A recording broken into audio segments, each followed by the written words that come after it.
umur 40-50 tapi pendidikan tertinggi SPM.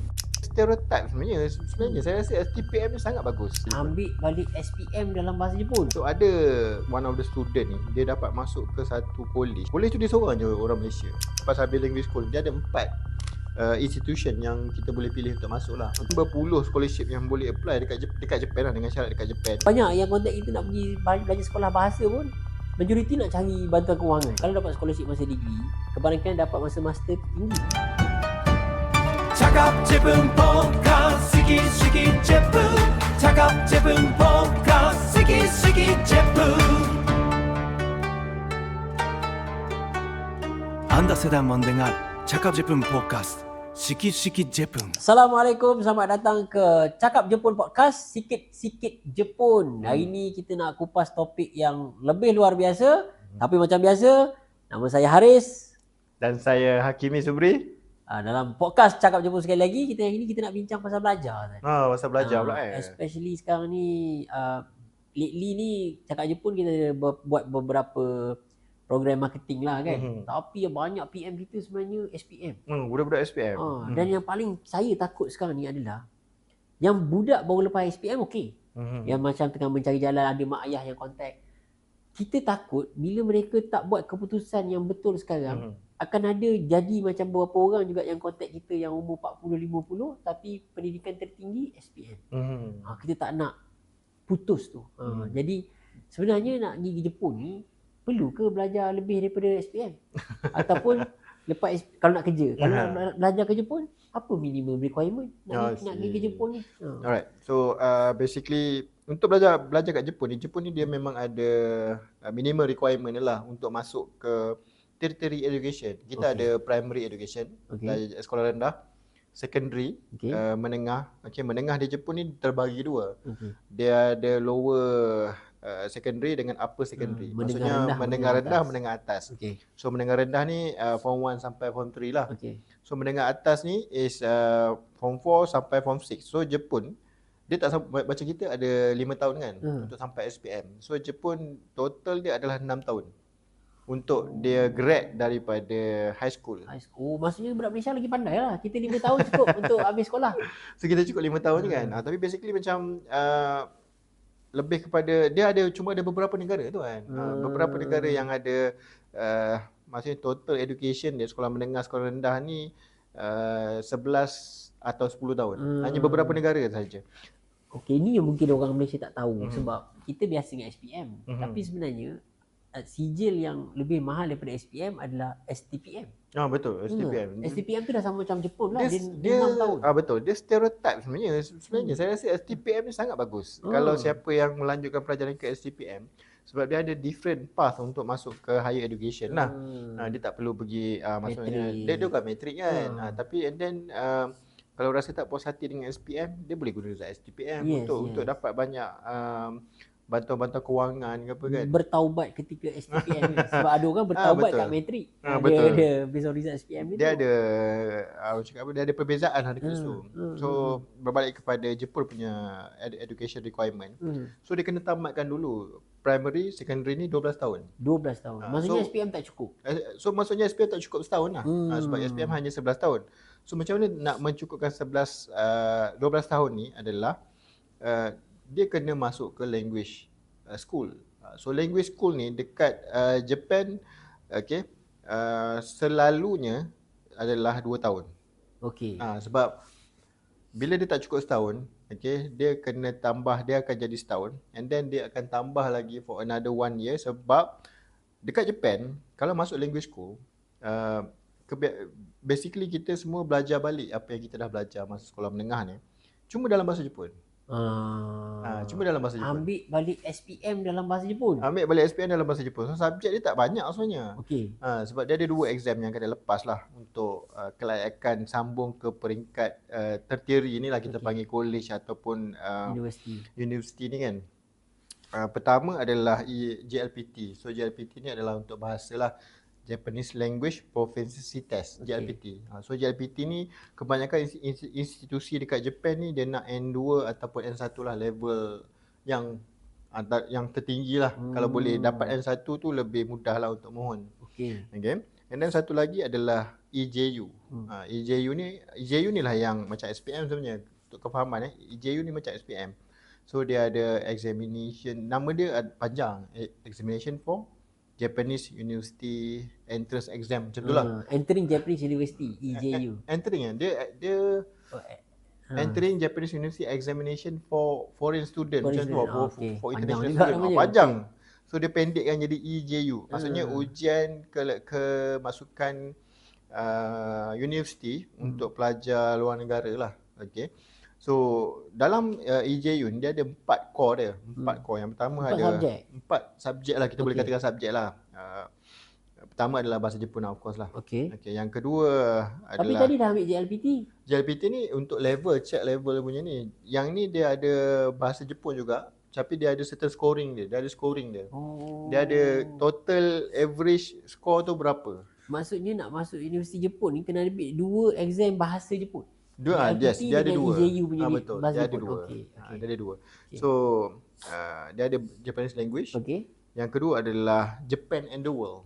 Japan and the World. Nama subjek tu Japan and the World. So dia lebih belajar tentang budaya Jepun, tentang ethics life kat Japan.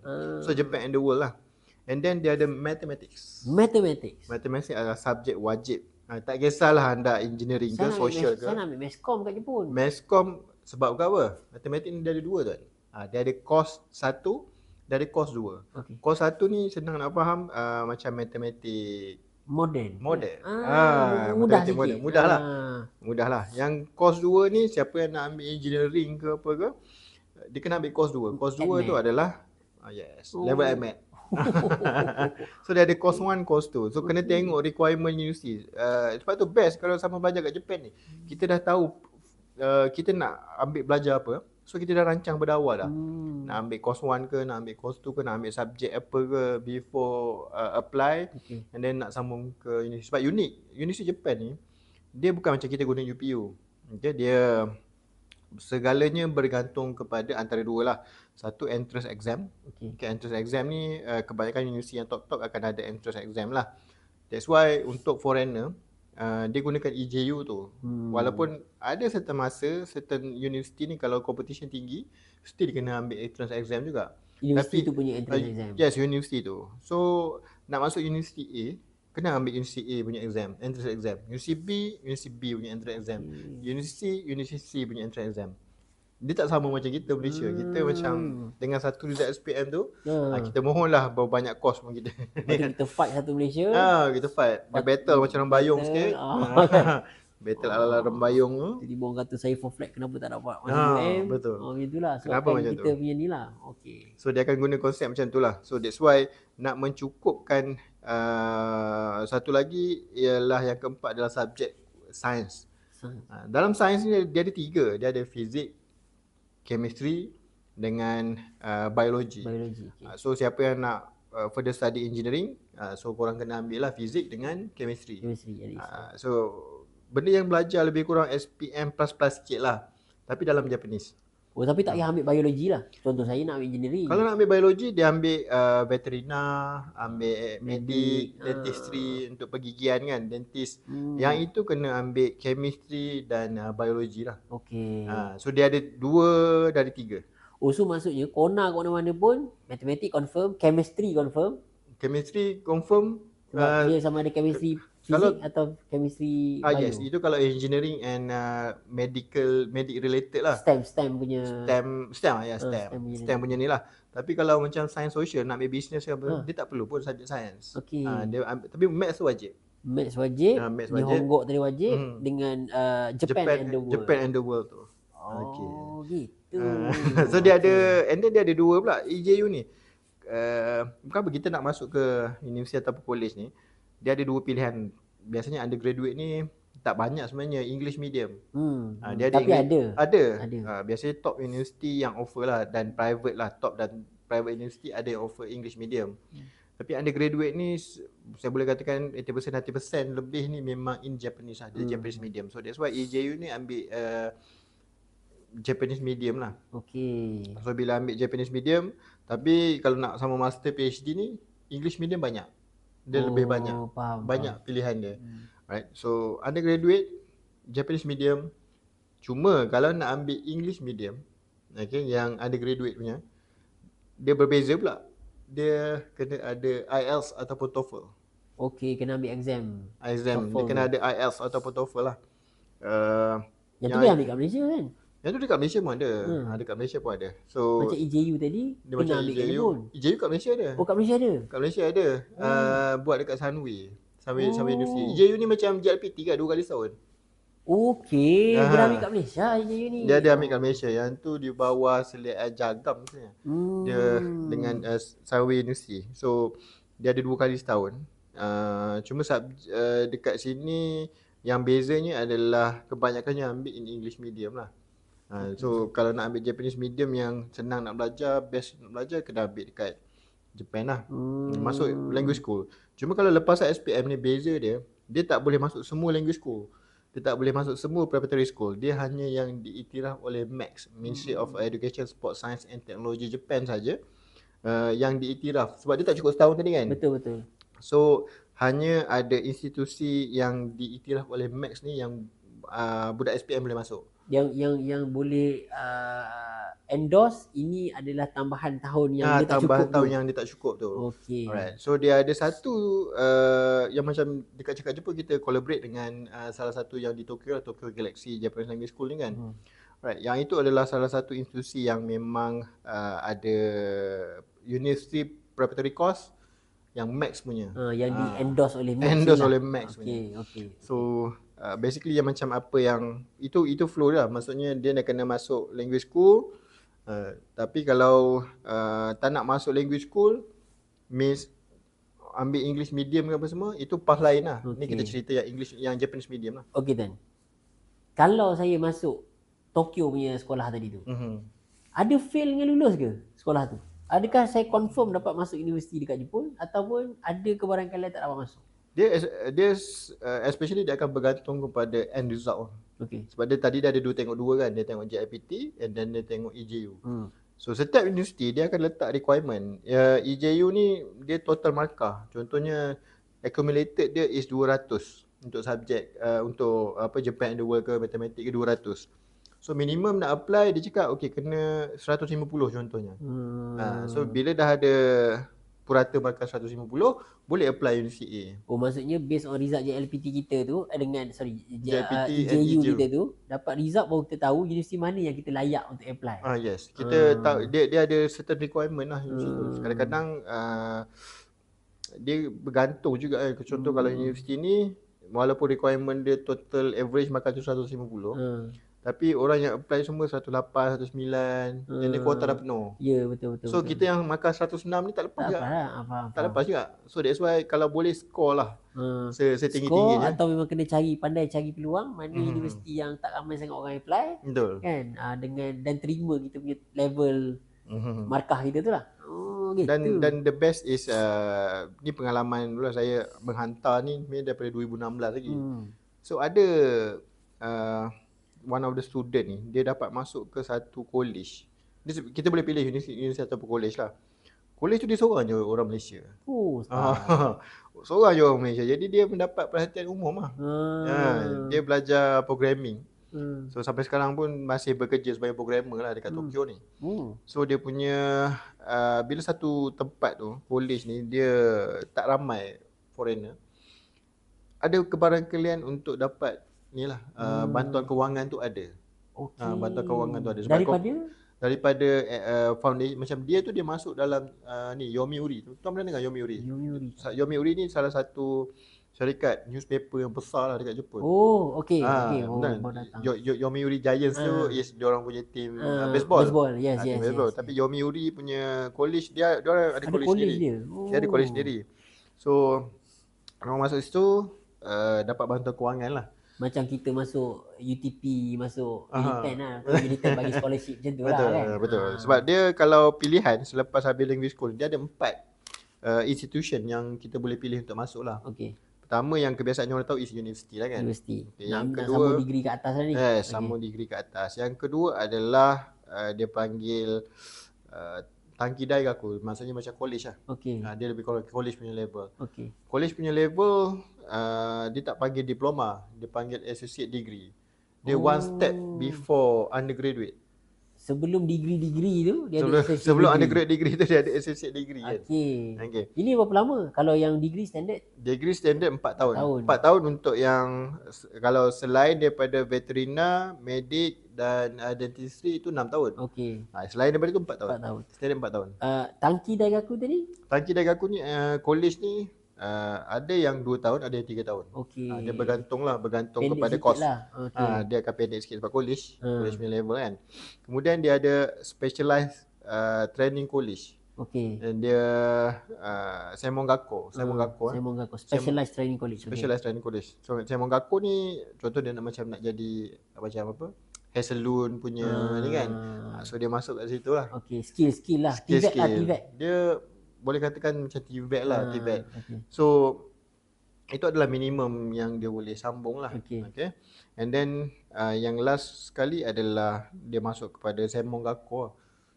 Semongako ni apa dia panggil, dia punya macam technical school. Okay, apa beza tadi? Nombor 1 tadi Daigaku University. Nombor 2 Tangki Daigaku apa? College. Nombor 3 tadi Specialized Training School. Dia Semongako lah. Ini bukan Semongako lagi. Tempat nombor 4 tadi Semongako. Yang itu adalah kosan. Dia ada koto Semongako.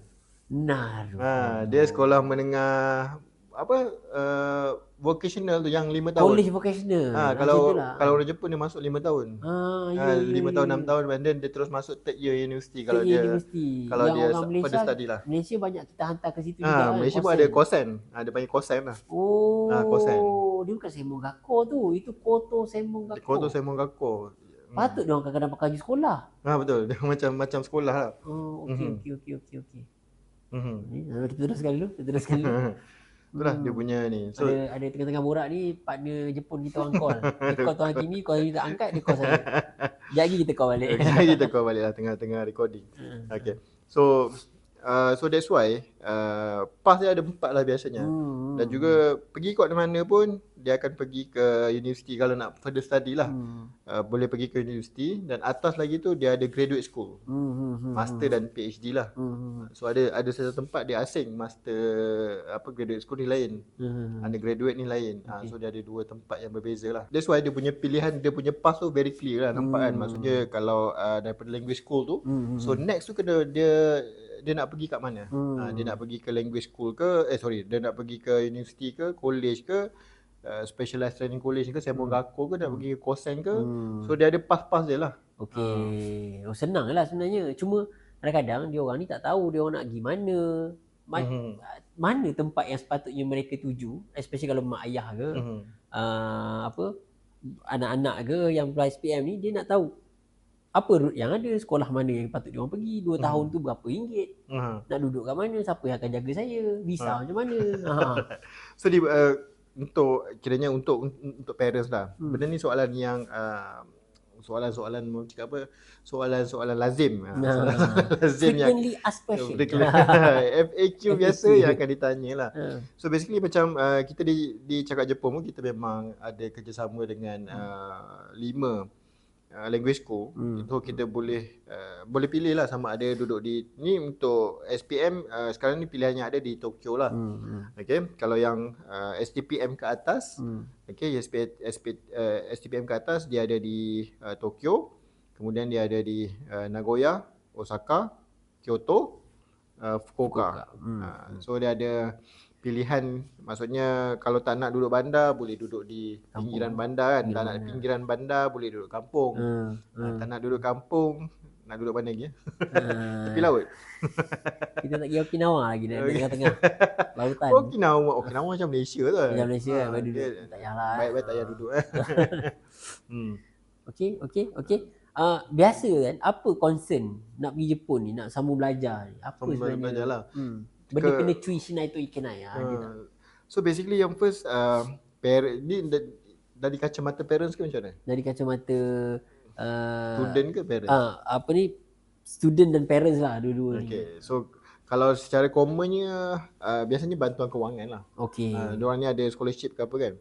So untuk language school persediaan kebiasaannya lah, dia bantuan kewangan tu sangat kurang. Sangat kurang untuk language school. Tapi kita pergi as a student, sebenarnya kita boleh buat part time untuk menampung perbelanjaan harian. Walaupun bagi saya memang tak cukup untuk cover yuran, the whole year yuran. Tapi at least monthly punya yuran tu, monthly punya living cost tu dah boleh cover. Cuma di Jepun, the unique part of Japan ni, kalau kita dah start masuk college, dah start masuk university, scholarship tu banyak. Scholarship tu memang banyak untuk boleh di-apply dengan syarat kita kena aktif dalam tak kisah persatuan ke kelab ke apa ke, and then kena baik dengan international student affair ni. So basically Gakuseka Kokusai Gakuseka International Student Department ni, sebab dia orang ni memang ada list. So dia orang akan sentiasa update list of scholarship, timing bila nak apply. Sebab kalau ikutkan berpuluh scholarship yang boleh apply dekat Japan lah, dengan syarat dekat Japan. Dan juga ramai yang daripada negara lain lah. Malaysia ni sebab mungkin kita tunggu scholarship nak pergi daripada negara kita kan. Tunggu scholarship baru boleh pergi kan, baru rasa nak pergi kan. Tapi negara lain memang banyak datang bayar sendiri dia banyak bermula dengan kos sendirilah. Tapi by end of first year ataupun awal second year tu dia dapat scholarship. Macam kawan saya dah sampai level master. So macam boleh katakan yuran itu hampir percuma. Sebab kalau dapat scholarship masa degree, kebanyakan dapat masa master tu tinggi. Betul. Sebab kalau master lagi mudah ni. Master PhD lagi banyak pilihan scholarship daripada undergraduate. Undergraduate lebih banyak daripada college lebih banyak daripada yang lain-lain. Paling sikit is language school lah. Dan dia sebenarnya lain negeri, lain tempat universiti tu, lain scholarship punya type. Dia ada daripada kerajaan negeri, daripada company macam-macam. So basically dia ada 5 jenis lah scholarship. Yang pertama adalah kita panggil itu adalah max scholarship. Yang ni scholarship daripada Kementerian Ministry of Education, Sport, Science and Technology lah. So max scholarship ni scholarship yang paling famous ni. Paling famous lah. Dia buka setahun sekali je. So kalau dekat dah dapat Malaysia pun boleh ambil kan. Betul. Dekat Malaysia anda kena follow timing bulan berapa kena sentiasa follow website kedutaan Jepun di Malaysia ni. Website atau kadang-kadang Facebook dia aktif juga kan. Dia punya Facebook pun quite aktif juga untuk update bila nak apply, sebab dia window apply tu kecil je. Pendek. Dah ramai lah sebenarnya yang apply. Tapi antara yang mewah lah. Scholarship betul. Yuran dibayar, scholarship monthly pun banyak, cukup, lebih dari cukup untuk makan, belajar apa semua. Itu yang pertama. Yang kedua ada bantuan kawan-kawan daripada JASO lah, Japan Student Support Organisation. Yang ni tak banyak lah, mungkin support certain living cost saja. Yang ketiga ni yang banyak kita listkan ni adalah daripada local government. So kalau kita contohnya belajar di certain contoh dekat Kobe kan. So Kobe punya government ni dia bagi bantuan kewangan. Dia tak banyak lah bantuan kewangan untuk living cost macam tu. Dia macam Yayasan Pelajaran Terengganu lah. Dia bawa kerajaan negeri. Dia bawa kerajaan negeri. Dia local government. So yang ketiga, keempat ni yang paling banyak sebenarnya adalah private institution, foundation, yayasan, foundation, organisation, ada yang daripada company pun ada yang daripada corporate pun ada yang daripada tabung apa-apa pun ada. So dia banyak. Contohnya macam satu company ni dia ada branch dekat Thailand, Malaysia apa semua. So dia pilih student daripada certain negara yang dia ada branch ni untuk dapat ditaja oleh untuk scholarship tu lah. Betul. Company Jepun memang banyak macam ni. Dia punya CSR untuk bantu. Tapi dia punya gunakan peluang tu untuk rekrut team juga kan. Daripada awal tu kan. Daripada awal. Sebab dia ada banyak cara mohon. Ada yang kena hantar application saja, ada yang kena pergi interview, ada yang kena tulis essay, ada yang kesemua-semuanya kena tulis essay, kena interview. AI senang nak tulis essay. Dulu susah, dulu pegah kepala nak membaca, nak menukar kanji kan. Betul. Lepas tu nak check, siapa nak check?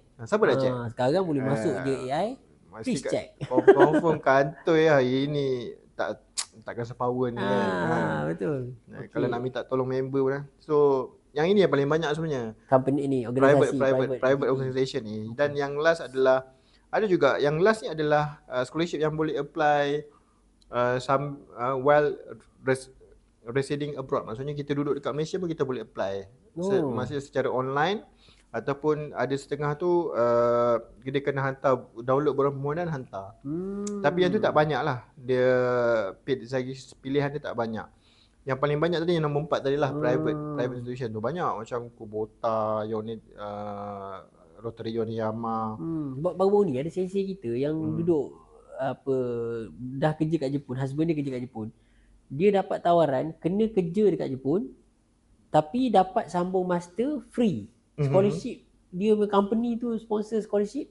Tapi bukan company dia kerja, dia macam ada satu insentif government untuk belajar dan kerja punya insentif kan. Jadi dia kena kerja kat Jepun, dalam masa yang sama dia boleh sambung master dekat Jepun. Tapi yang disambung master ni 100% ditanggung. Siap dapat duit hidup lagi. So gaji dapat, duit sekolah dapat, yuran sekolah pun tak payah bayar. Tu antara yang saya rasa macam wah menarik. Dia banyak insentif sebenarnya, banyak. Dia syarat tu je. Syarat dia adalah dia kena enroll, dia kena masuk universiti dulu.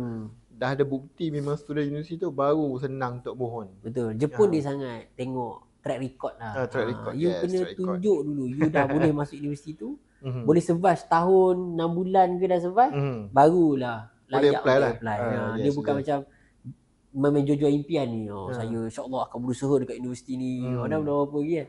Sebab banyak yang kontak kita nak pergi belajar sekolah bahasa pun majoriti nak cari bantuan kewangan. Nak kena scholarship dulu, cari dulu baru boleh pergi kan. It doesn't work that way lah. Kalau kat Japan ni kan, Japan dia terbalik. Tapi berbaloi lah. Saya rasa berbaloi. Bayang masuk kawan saya daripada second year university sampai habis master. Dia dikira belajar percuma tau. Belajar percuma. Betul. Yang ni saya rasa mentaliti yang kita kena buktikan dulu kita mampu, and then even kat Nihongo Gakko pun, sekolah bahasa Jepun pun, yang saya tahu ada beberapa sekolah yang kalau kita score dia akan pulangkan balik yuran. Berapa persen daripada yuran dia pulang balik kalau kita score. Kalau tak score tak ada. So scholarship adalah tentang you deserve that scholarship. Bukan aku janji aku akan berusaha bila aku dapat scholarship ni. Tak. Kau usaha dulu, kau deserve then aku bagi. Betul. Sebab dia ada, kalau macam universiti pun, ada universiti yang offer dia tuan. Macam tuan cakap, pengurangan yuran. So pengurangan yuran ni dia nilai beberapa kriteria lah. Ada scholarship ke tak ada scholarship, berapa scholarship. Ataupun dia tengok based on result. So ada universiti boleh bagi 25%, ada yang boleh bagi 50%, ada yang boleh bagi up to 100% yuran pun tak ada. Maksudnya kalau result betul-betul power, mengharumkan nama universiti kan, memang aktif, why not apply lah 100% free. Tak payah bayar yuran. Sekarang ni pula memang banyak universiti Jepun, kalau perasan lately ni dalam education fair semua, banyak universiti Jepun turun Malaysia untuk cari student. Dulu tak pernah lah berlaku benda macam ni kan. Betul. Sekarang ni nampak sangat mereka sedang nak rekrut, dan bila mereka datang, biasanya mereka datang dengan offer yang menarik lah. Ada scholarship. Tapi samalah case dia, kena duduk sana dulu. Yang paling-paling dapat sebelum fly ni max lah. Itu pun sebab ditanggung oleh kerajaan dia kan. Tapi kalau syarikat tadi, private entity, local punya funding, semua-semua ni you kena buktikan you boleh dulu. Then baru akan dapat lah. Betul. So sebenarnya peluang tu banyak. Nak ke tak nak? Setuju tak cara macam tu bagi duit? Ke bagi duit dulu? Betul. Kan? Dia go for a scholarship ke go with a scholarship? Dia dengan scholarship ke pergi untuk scholarship? Tapi saya tengok tuan, itu yang membezakan. Ada orang yang dapat scholarship dengan cara tu menyebabkan dia betul-betul fly lah. Betul. Sebab ada yang dapat scholarship sebelum pergi ni, dia dapat scholarship kat Malaysia contoh, dia belum tentu boleh survive kat Jepun. Betul.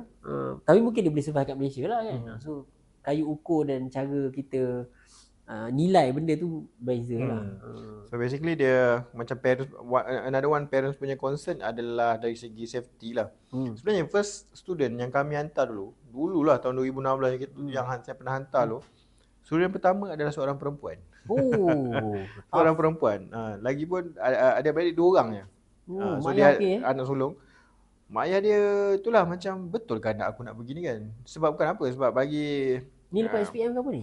Lepas SPM dia ambil A-level, and then dia rasa macam nak ubah angin, so dia pergi Japan. So macam itu student SPM, selepas tu ada beberapa orang student SPM lah. Tapi dia pergi student SPM ni concern dia adalah untuk pembawakan diri sebenarnya. Ya, setuju. So macam sekarang is dengan language school yang kita dengan ada dia ada senior yang penting bagus. kat situ kan. Senior itu boleh bantulah. So far insya-Allah senior cakap Jepun semua baik-baik. Tak ada nak kaki-kaki buli ke, kira geng ke, tak ada. Kita memantau dalam grup. Kita tapis kalau buat hal memang kita pergi Jepun terus ketuk kepala. Bagus kan ni, macam banyak yang geng-geng dah macam baik-baik sekarang. Betul. Soleh-soleh dah start masuk kan. Sekarang geng-geng yang baik-baik lah. So kebiasaannya parent concern and then satu lagi bab makanan lah. Makanan saya rasa sekarang senang lah, tak macam dulu. Senang betul sekarang. Tapi dia menyebabkan skill yang kita dapat dulu dia orang tak dapat. Skill memasak. Skill memasak. Yang suka tabur garam macam tu. Salah. Dulu macam potong bawang tutup mata. Ya, memang dia ilmu rasa-rasa tu memang kita dapat. Campak-campak sedap. Lain macam kasar tu. Bila orang minta resepi, tak tahulah resepi kan. Orang tanya cukup tak cukup ni kan. Tak tahulah, nantilah tengok kan. Dia macam macam mana dia benda tu mix dalam kepala kan. Kalau Ami buat tu, ukur-ukur tu Allah. Newbie sangat lah. Kita campak-campak siap dan sedap. Campak-campak siap. Tapi mungkin waktu tu kita bujang. Kita makan je lah, redha je lah. Makan je lah kan. Yelah, ayam seekor masak untuk seminggu. Itu naikkan nilai syukur apa. Tu Allah sayang tu kan. Syukur je kan.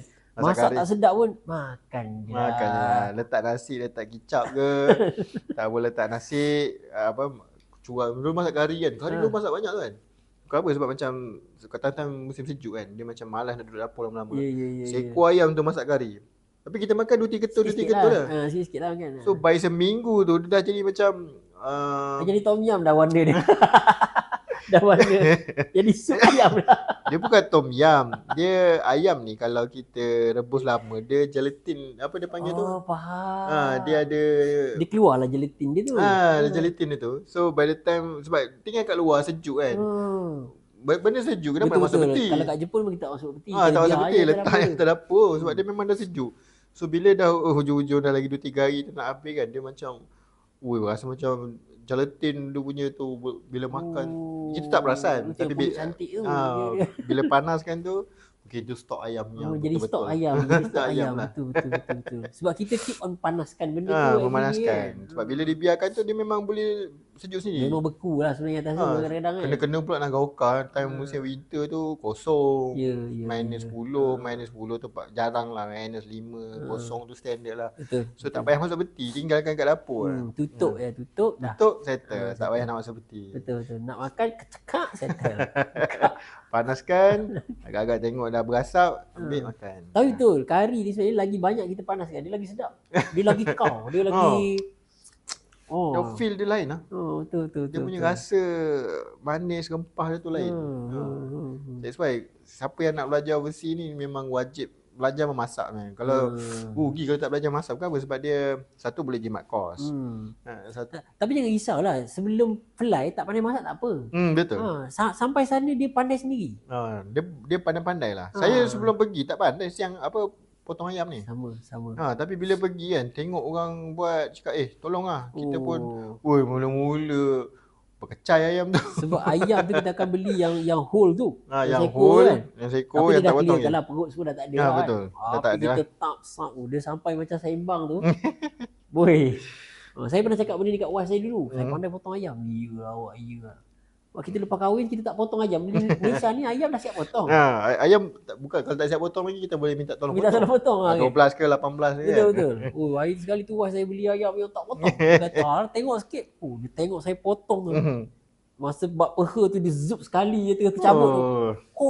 Dia kata, main-main kata. Ini dah berkarat sikit kalau dulu dah gila dia kata ni. Macam boleh sambil bersembang potong ayam ni kan.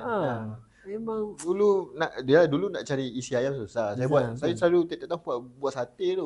Nak kena macam dia nak asingkan isi dengan rangka tu kan. Mula-mula tu macam berkecai ke lah. Tapi lama-lama tu macam lagi sedap kan dia punya ni. Tapi betul. Yang rangka-rangka tu lah kan kita buat sup. Yang hari tu buat sup. Kita buat isi tu buat sate kan.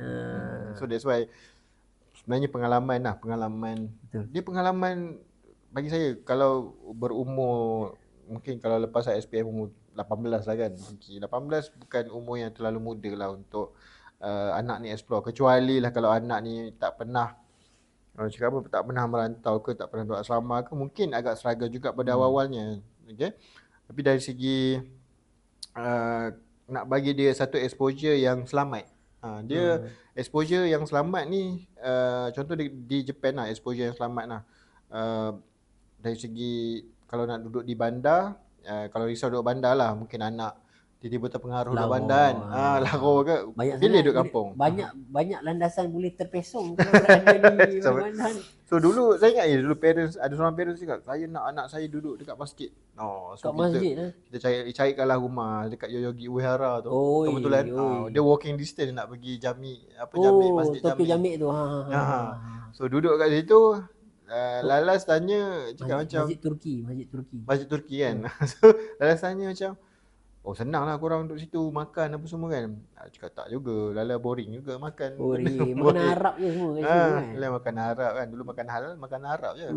Tak makan Arab, Pakistan. Hari nak makan biryani. Itulah.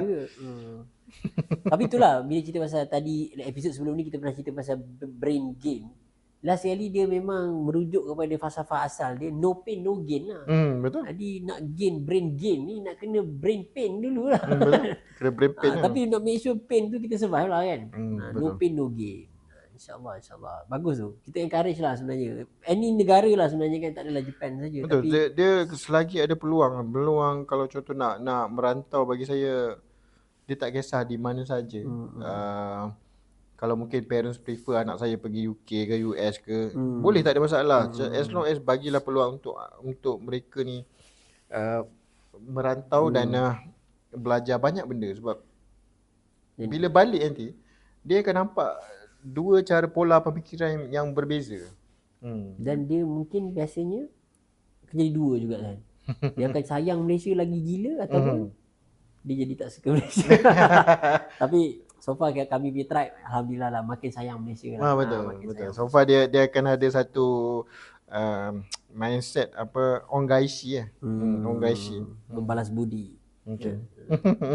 Alright. So ada apa nasihat kepada mereka-mereka yang nak sama belajar kat Jepun ni, macam tengah berfikir lagi. Dia especially yang tengah yang tengah mencari jalan-jalan ni. Sebab kalau kita buat seminar, biasa bukan saya buat seminar kerja di Jepun, tapi budak baru habis SPM. Macam ni. Sebab ada sekarang ni yang memang tengah fikir lepas SPM ni nak kerja terus kan. Betul. Yang kita tengok bila kita buat seminar tu lah kan. So ni nasihat abang lah, pakcik abang kan. Abang lah. Dia kalau kita tengok negara-negara lain, majoriti sistem pendidikan memang dia tak boleh nak habis SPM. Dia mesti at least STPM. Maksudnya setahun selepas SPM tu kena ada something lagi belajar. Itu memang standard satu dunia lah. Dan saya rasa ada reason kenapa dia orang ni bukan buat polisi suka-suka kan. Ada kajian dia sendiri, ada sebab dia. Mungkin tempoh kematangan tertentu. Kenapa visa tak boleh nak diberikan, visa student tak boleh diberikan kepada orang yang belajar tak habis sampai 18 tahun. Why? 18 tahun baru boleh dapat. Maksudnya 6 tahun dalam dunia sekolah menengah ni. Sekolah menengah kena 6 tahun. 6 tahun sekolah rendah, 6 tahun sekolah menengah, 12 tahun tempoh pembelajaran baru dibenarkan untuk diterima masuk. So saya rasa polisi tu ada kajian dia sendiri. Dan saya encourage lah SPM do something, at least tambah lagi setahun. Kat mana-mana pun tak kisah. You nak masuk matrik ke, you nak masuk college vocational ke, you nak masuk macam-macam tempat boleh pergi. Ataupun you nak masuk program kami, kita hantar terus ke Tokyo terus kan. 2 tahun duduk kat Tokyo, then you pursue your dream masuk ke 5 tempat belajar yang kita boleh sambung. 4 ke 5 tadi? 5. So, basically ada di Tokyo ada 2 pilihan. Yang nak masuk next kan di universiti, Tangki Daigaku. I see. 4. Ada 4. Nanti pilih lah.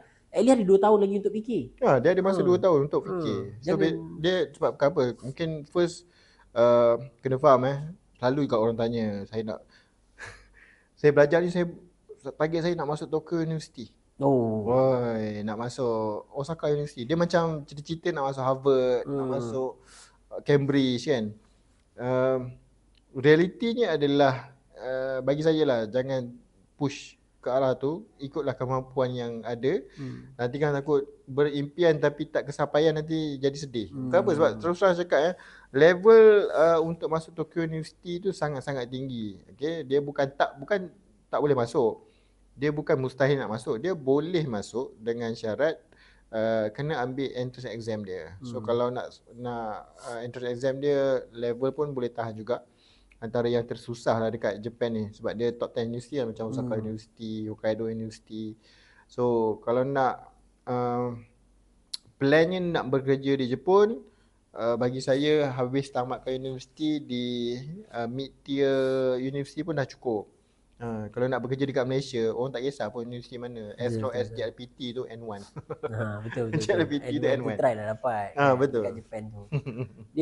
Dia pasal sama belajar universiti ni, dia macam ni, saya punya sudut pandang lah. Saya mungkin ada yang tak setuju, mungkin ada yang setuju. Nak masuk Tokyo University tu dah susah satu perkara. Which is kalau you mampu, okay je, pursue lah you punya dreams tu kan. Dan cuma ada juga, kita kena beritahu jugalah, nak masuk dah susah, nak keluar pun susah. Maksudnya ramai je yang tak grad bila masuk sana. So dia, bila kita study balik, universiti top ni kebanyakan dia tidak ada masa untuk dia enhance skill lain selain daripada belajar. Betul. Dia kena belajar je kan. Padahal dekat sana you boleh explore macam-macam benda. You boleh explore, you boleh masuk bukatse dia, dia boleh masuk kelab dia, persatuan dia, ataupun terlibat dengan macam-macam aktiviti luar.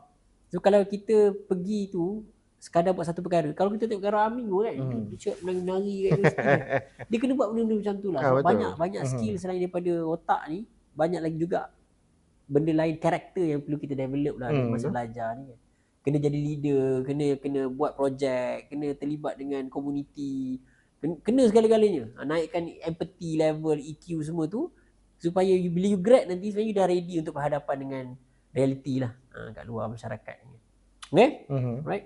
Alright. Okay, so akhir kata sedikit pesanan penaja lah daripada Cakap Jepun. So sebab dekat Cakap Jepun kita ada satu course lah, nama dia CJI lah. CJ Intensive Course. Okay, CJ Intensive Course ni dia persediaan untuk sebelum anda pergi ke language school, yang mana dia intensif 3 bulan. So one of the trainer juga adalah Haris Sensei. Haris Sensei ada ni ke? Nak bagi tahu sikit kelas ni. Kelas tu sebenarnya bahasa Jepun tu wajib lah.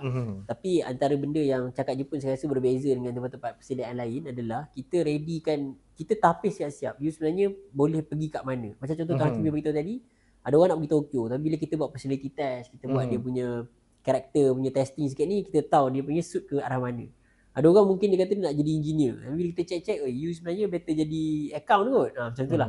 So benda-benda ni tambah nilai yang kita buat dalam program, sebab kita tak nak you patah dekat sana. Realiti dia bila keluar negara dengan keadaan kita nak brain gain tadi tu, akan ada brain pain. So kita tak nak brain dah pain, emosi juga pain. So kita nak you boleh survive dengan baik lah. That's why program CGI kita ni memang kita buat khas untuk kita panggil apa, kita draw you punya roadmap. Macam mana akhirnya kita bukan tentang nak pergi belajar je, kita tentang akhirnya masa depan nak jadi apa, apa yang you nak contribute to the world lah one day kan. Itu program CJI kita lah, especially sesi dengan saya tu lah. 2 hari tu memang kita drill betul-betul lah kan. Siapakah kau yang sebenarnya. Betul. Alright.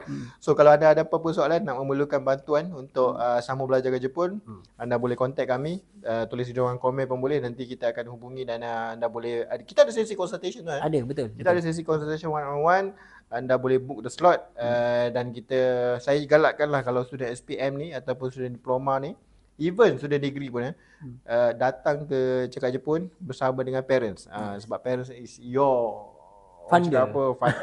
Dia bukan sekadar funder bukan sekadar guarantor, tapi is your biggest supporter lah. Dan sebenarnya keberkatan itu berada dengan mereka kan. Support daripada parents ni sangat penting.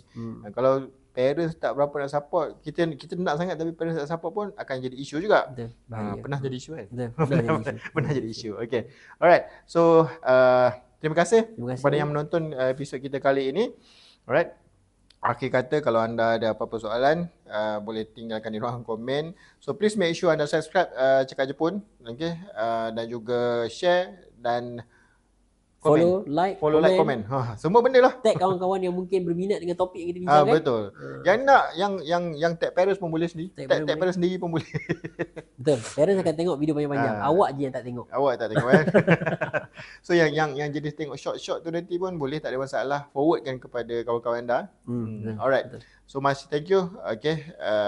Jumpa lagi dalam podcast yang akan datang. Okay, terima kasih bersama dengan CJ Podcast. Sikit-sikit Jepun. cakap Jepun.